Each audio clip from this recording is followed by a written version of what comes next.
folks, this is Dwight Lilly with Right Talk, a production of Tilting a Windmill.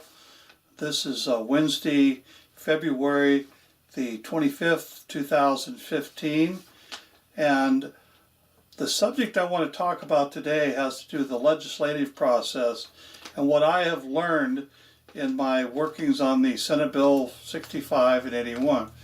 And I'm sad to say that although I had believed in my heart that special interests rule the country, I never expected, I guess, get as close to it as I did this last 3 weeks or so in attending the 3 different get-togethers in crafting the final language for these 2 bills so that they can go forward, if they go forward, to the state legislature for either a yay or nay votes.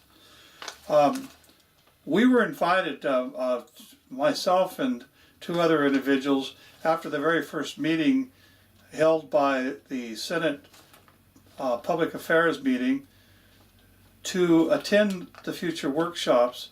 We had, gone and testified against these bills, and the senator invited us to attend the workshops, so we would be members, I guess, of the public at large, and be able to put some input into the language so that possibly what came out of the workshop, the Senate chairman of this committee could, get through committee and into the legislature. As we went to the first, and we covered this last week in the last episode, as we went to the first meeting up in Carson City, myself,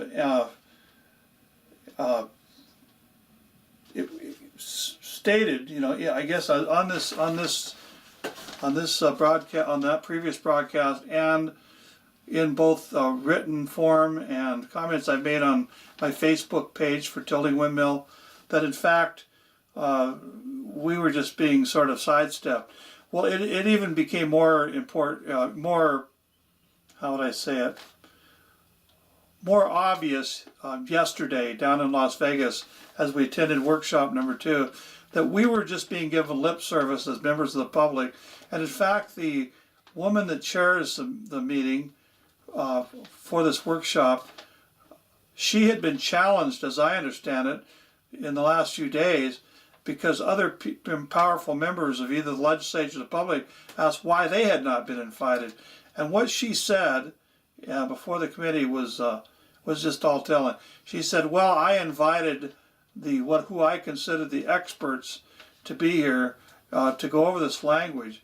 Now we were, I guess I'm not an expert. Or my views weren't that important because I was just being there as sort of okay, we let the public come in. But her whole attitude throughout these hearings has been to listen to us politely, and then say either what our ideas are not important, or that there's no way that she's going to put them in written form and push them forward towards the legislators to vote on. That the stuff that we brought up, that matters having to do with senior water rights, matters having to do with domestic wells, she just didn't agree with them. Okay, well that's her right, to disagree. And speaking for the State Water Resources Office, Jason King, the state water engineer, sort of reiterated what she was saying, that he listened to us and then he said, "Listen, I just don't agree with you." Okay. So the question has continued to fester in my mind. If what we've been saying has no merit, if in fact we don't believe the state water engineer has the power and authority to override our vested interest in the water below our ground, in our property, and in our domestic wells, then why in item 4 in the for Senate Bill 65 did he list 10 distinct items actions that he could take if in fact a water basin such as Basin 162 were peremptorized, to force the will of the state upon the people, we the people, and get us to bend to his will and to fix the problem. He keeps bringing up that he could call for senior water rights, and that all of our domestic wells would because we have junior water rights, he could force us not to have any water. If he truly believed that, then why did he have that in one of the items, but on the 11th item, the final item, say that the state engineer could take whatever actions he deemed necessary to right what he believes wrong to fix the basin? Why would he need these other 10 items? Well, what I take from that, and in talking to other people, that he doesn't in his heart or his legal counsel really believe that he does have the legal authority to take those actions, and that's why he wanted them specified in the language of the NRS. I want to specify a certain wording. I want to add the word domestic well to lines in the NRS that doesn't exist there now. He called it cleaning up. I've mentioned that in the past, but I really don't think the guy believes that he has the authority to take the actions that he says he does. Another thing happened. Darrell Lacey from the Nye County Planning Department was at Las Vegas. He walked in late, but he was there. And he brought up at the very end of yesterday's workshop, got on a microphone and said that it was his opinion that the state engineer did not have the authority to take the actions needed in the plan, the managed plan being developed by the Nye County Water District and the advisory board items that they brought forth. He didn't have the state engineer doesn't have the authority for that. Now, you could have heard a dime drop, a penny drop with that statement. But just prior to him making that statement, it became obvious that the workshop was sort of devolving. There were questions being asked by the people up in Carson City, where most of the people were at, as to why do you need these? What is this all about? Why don't you just take the authority you have and act? We've been sitting here for workshops. How many more of these workshops do you want to have? And Jason King, the state water engineer, kind of almost like threw up his arms and says, you know what? I tried to come here and get some type of direction from the legislature in going forth, and I'm not sure in my own heart whether these bills are the right way to go. Well, at that point, the woman that was has chaired actually all three of the meetings, her body language shifted. Suddenly she was pouting. It appeared to me she was pouting anyway. And she had literally was sitting quite a ways away from these people, these other members of the state water, authority up there. She kept it, and then she started saying to Jason, well, do you think I've gone too far? Is there something you want? Because now she wasn't unsure of what she had done. And it just seemed like the whole process was crumbling before my eye.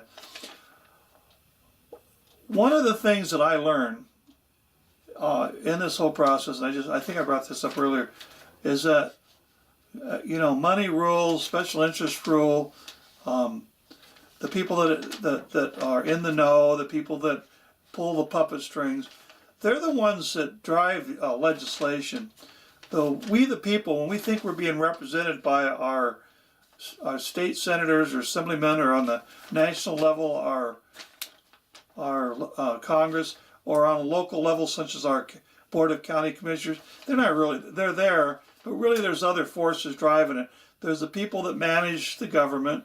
In the case of our county, the county manager, or Darrell Lacey, who I consider the second most powerful person in our county, and those people sort of pull all the strings. The commissioners just sort of they're not really in the know. None of them really ask the deep questions that the public, some of us in the public, have, and they sort of just want to go along. And when a hot potato starts developing, they want to turn it over to a advisory board to solve the problem, or in the case of the water district board, to solve the problem, and they sort of take a hands-off approach.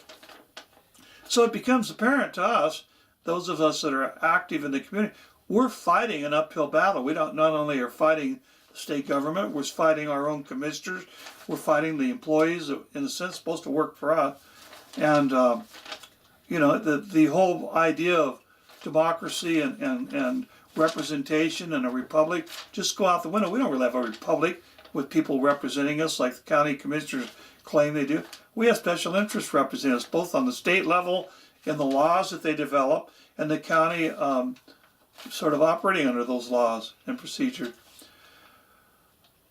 I have spent, I'm going to just say thousands of hours of my own time not getting a nickel out of this other than hoping to bring to you, the people that watch this video or read my blog, information so that you can be informed and know what's going on. And the more I dig into this, the less power I'm finding that we the people have, and the more changes that need to take place. Government operates in secrecy. The reason people are in power positions not because they hold a political office, because if they control knowledge. They control the knowledge of secrets. They have things they hold over other people to get their way. It's really a power game, but it's having the knowledge, knowing stuff. I'm just going to say stuff out there is where the source of all power lies. And I'm chipping away here. I mean, I'm finding sources, but I'm going to ask you something here. This is not going to be a long presentation here. This episode 14 is not going to be a long presentation. I'm asking for whistleblowers to come forward. Those that are watching this, and if not the person that's in control, working in the offices of the government, those that interact with the information and know the secrets, I'm asking you to come forward. You can contact me at my email, tiltingawindmill@gmail.com. That's TILTINGAWINDMIL@gmail.com. You can contact me by phone. I'll give you my cell phone number here, 760-628-4029. Or come up to me at the meetings, say, hey, Dwight, I want to pull you aside and bend my ear. Now, everything you tell me is going to be held in the strictest of confidence. But I need that information because I need the information. I need to nullify the power that they have over us. What I will do with it, here's what I intend to do with it. You won't be mentioned. In fact, no information that I uncover, and I am uncovering stuff every day. Some of it I don't post or talk about because I want to verify the facts before I do. But I'm unraveling the onion here. I'm peeling it back one layer at a time.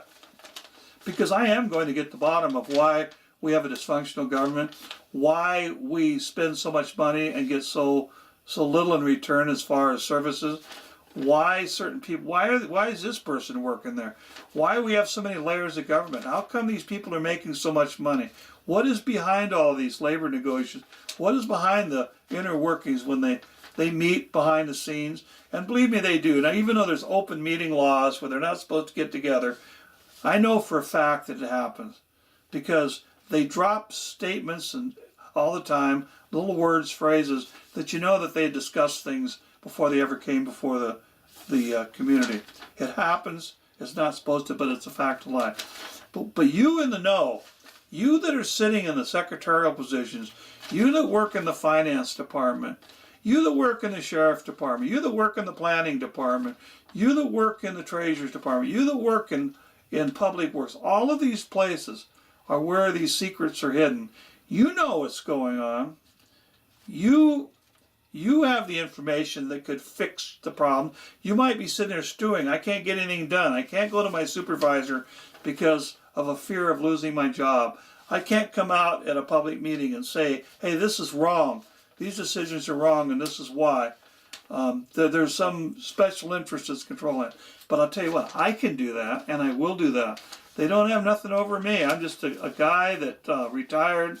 I'm not depending on them for an income. Our house is paid for. We're not beholden to anybody but you. I do this out of labor love for democracy, for freedom, for liberty, for you. That's why I'm sitting here taping this afternoon rather than golfing or whatever. I spend my time for you. I'm not an elected official. I am a self-appointed president of the peanut gallery. That's what I call myself. So please, you bring the facts to me, and I will make sure that they are put to good use so that we can wrest control of our government back away from the special interest. I really don't have any much more to say along this line. Well, I do have. Let me throw one more thing out there. I posted this today on my blog. Again, if you're not aware of the blog, you go to Tilting a Windmill in the search box at Facebook, and you'll find me. There's actually two pieces of information. One, I'll cover this one first. I have found that in looking over the agendas and how the general way meetings go on the county commissioners level, that if there's some real hot button, something that makes them look like they're not doing their job right, or could bring egg on the face of people in power in the county government, the workers there, that those agenda items seem to be at the very bottom of the agenda. And how the process works, the commissioner meetings take so long, sometimes all day long, that there's a break halfway through, and most of the people of the public that attend the meeting just get up and leave. You know, they've had enough. They've spent 3 or 4 hours there already, and they're not prepared to wait out the end of the meeting. Maybe the item they were there was already addressed, but the real nuggets there, the ones having to do with finance, the ones having to do with key issues, they seem to always be at the end of the agenda. The second thing I've noticed was that if it's a really hot issue, that rather than it be really discussed or certain information be discussed that they really don't want a large crowd of people to know about, even though you can get the information, they tend to move those hearings up to Tonopah. I say this because the issue of the county being in the red, $2 to $3 million. We really don't know the figure, but I'm going to find out what the figure's in. I'm going to find out where the money went. I'm going to find out what's behind all this. I'll get to this information. Those are being discussed up there in Tonopah because they know that few people attend the meetings up there, and the crowd down in Pahrump that would be watching from the council chambers is just a few people, just a couple of people. It's true, you can get this information by going to the website, Nye County website, and go into the videos of the meeting. But most people, they know for a fact most people won't take the time to do that. So it's something that I posted today on my Facebook blog, and let's see what the next agenda, the next commissioners meeting is on the 3rd next week. Let's see if that agenda is sort of holding this, what I just said, that the items that are important are towards the bottom, and really the mundane things are towards the top. They're not really mundane to the people involved, but the real hot buttons are down at the bottom. So let's see on that. This final point I want to bring up, as many of you know, or those that know me and talk to me, and we're in from the beginning as my blog came into reality last summer, and as then I introduced this YouTube channel, that my intent, and I said that day one, was to have this information put out on the radio stations, on TV stations. Well, I haven't forgotten that, but I felt that I needed to get a little more experience behind the camera, which I've been doing. I'm hoping you're finding these later videos a little better than the ones where I was sort of like a deer staring into headlights. I still have a little bit of that, but it's not easy. I'm going to tell you, it's not easy just sitting here talking into a camera. You have to really organize your thoughts. But I'm trying to get better at this. And at the same time, I'm continuing to push for getting access to a TV program, possibly a radio program, possibly TV programs being in different markets like Las Vegas. I'd like to really break into there. So if somebody in Las Vegas watching this, if there's some station that you think this information would be best suited for, because I can cover Las Vegas too. It's a matter of the same process, digging into the issues and talking to the right people and getting the information out there. But I'm working right now, possibly there's going to be some news announced in the next week or so. I'll keep you abreast of that. but I may be moving closer to that goal of having this program go more to a format. The problem, I'll tell you what, one of the problems is I don't want to be on a radio channel or a TV channel where my program's at 3 o'clock in the morning. There's certain time frames. There's key time frame, 5 o'clock p.m. until 8 p.m. That's considered the prime time when you're going to get the most viewers. And so I'm shooting for those time slots. I don't want to spin my wheels here. So with that, I'm going to close this 14th edition of Right Talk, and I'll try to get this uploaded, and so you can view it. I guess you are viewing it, right? But anyway, I'm going to get this uploaded, and this one final note here. This is the fourth final note, I guess. Pass the word around that I'm putting these videos out there. Pass the word around about my Facebook blog. You might not agree with everything that I say.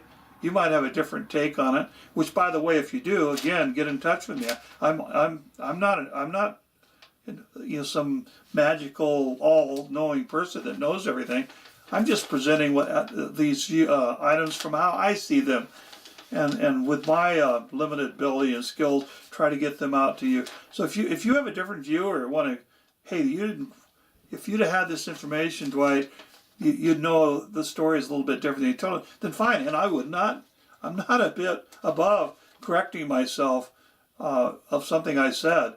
I've made mistakes. I've gotten in a lot of political heat this past year over positions I've taken, but I'll man up to them. I'm not perfect. Those of you know me, I have strong opinions, and I have a strong conservative foundation of where I come from.